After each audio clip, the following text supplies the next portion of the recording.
Aveva fatto discutere la scelta della Svezia di non chiudere tutto e di puntare sull'immunità di gregge, ma i numeri sembrano darle torto. Il paese è il quarto in Europa per tasso di mortalità. Il corrispondente Rino Pellino.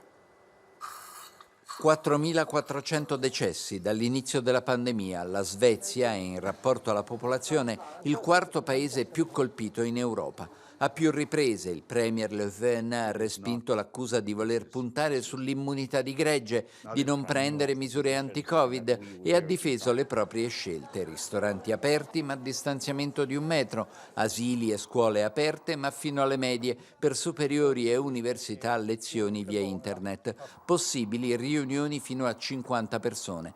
Secondo il virologo Anders Tegnell, consigliere del governo, l'obiettivo è evitare la seconda ondata senza bloccare il paese. Misure troppo rigide non servirebbero, ma i numeri sembrano dargli torto, con aspetti inquietanti.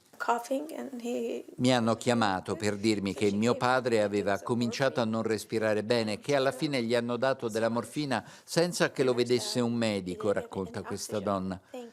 Ci hanno detto, aggiunge un'infermiera, di non mandare neanche in ospedale pazienti oltre i 65 anni.